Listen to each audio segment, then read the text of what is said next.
Let me start with a disclaimer. I was briefly involved in the development of this game in a community management position from the publisher's side, so this review may not be entirely unbiased. Also, a review code was provided by the developer. First, a quick summary for those who won't watch until the end of the video.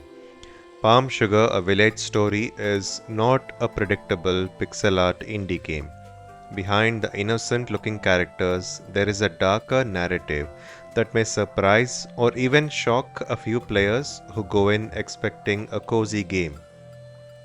Palm Sugar tries to balance its authentic portrayal of a South Indian village and narrating a tale about two young lovers who find their simple village lives being uprooted by forces beyond their control. This is a short game which you can finish in a single sitting if you want. The combat elements are kept very light, allowing the story to move forward at a rapid pace. If you're someone who values games based on the number of hours they keep you occupied, you might be willing to skip this one at launch. However, if you're someone who looks for unconventional experiences that offer you a fresh perspective, then Palm Sugar is quite unconventional and fresh. That was the summary. Now on to the full review.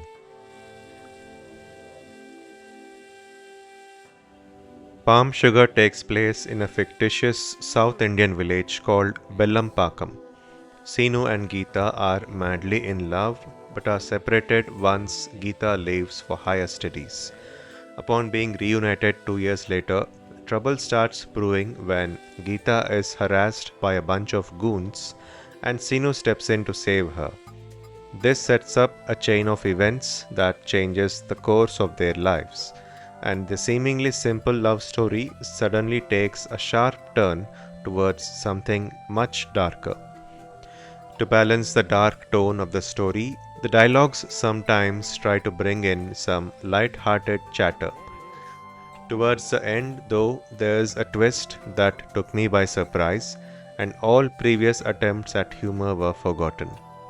The unconventional ending may or may not win the favor of the majority of players, but I personally like it when someone tries to experiment with the narrative direction. That way, you are led towards an unexpected ending and ask yourself how you really felt about the story instead of thinking you've seen it before and moving on to the next game. For me personally, I felt the ending could have landed a bit better if we had spent a little more time with the main characters, but I appreciate the attempt nonetheless.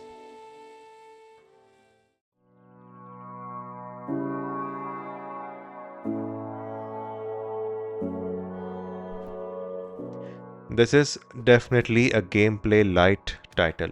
It features combat with multiple weapons, a simple inventory system, and even a couple of side quests. However, all these features exist only to support the story. One uncommon mechanic that the game presents is one where you throw a bale of grass to persuade cows that are blocking your progress to change their path. This is later on expanded to another animal which I won't spoil here.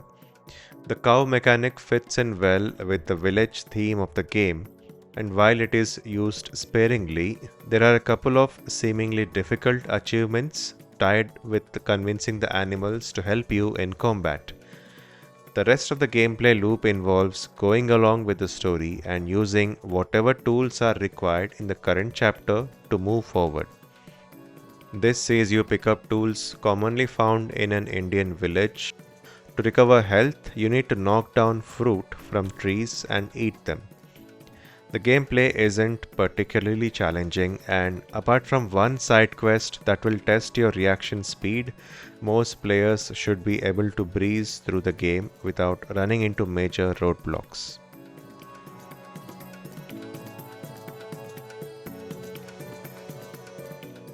Before we proceed, I need to mention that the developer alerted me about a performance patch that was on its way, but unfortunately, due to the time it takes for me to prepare a review, I had to record footage from an earlier build. so the footage you're seeing may not be fully indicative of the performance of the launch version of the game. The visuals play a key role in selling you the rural setting. The village, Bellampakam, is full of lush greenery and includes many small details that dot the rural landscape of southern India, especially in the coastal state of Andhra Pradesh. The map itself isn't huge but is dense enough to feel alive with a lot of NPCs roaming about. Being a lightweight pixel art title, the game's performance is quite smooth, and apart from some minor gameplay bugs, I did not face any immersion breaking performance issues.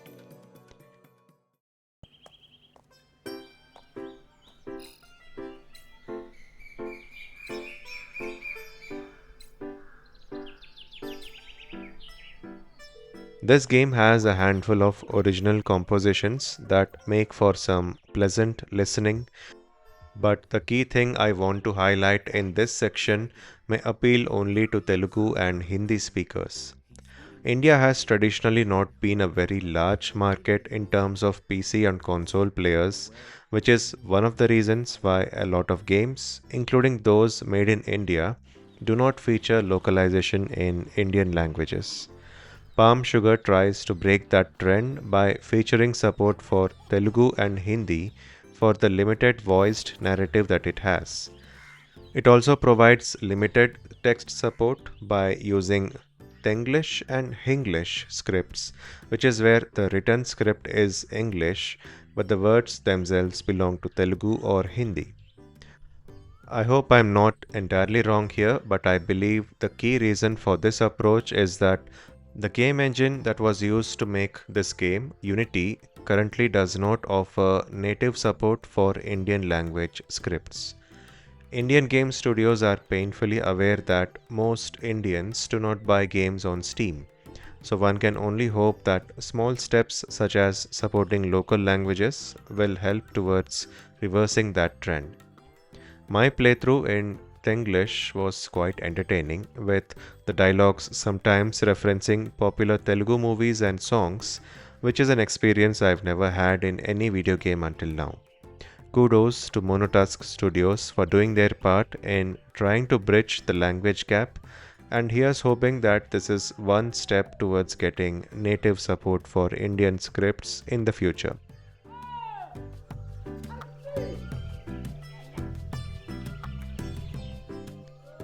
It's not been an easy road for Palm Sugar to reach the market. While a game's development story should not influence a purchase decision, having seen that story take shape over the past couple of years, I'm happy that this game is finally available for purchase. I'll admit that this may be a bit of a hard sell for the general audience, but like I said during the summary, if you're someone who actively looks out for unconventional gaming experiences, then there might be something for you in this brief but interesting journey through the not so cozy village of Bellampakam. A link to the game's Steam page can be found in the description. Thanks for watching.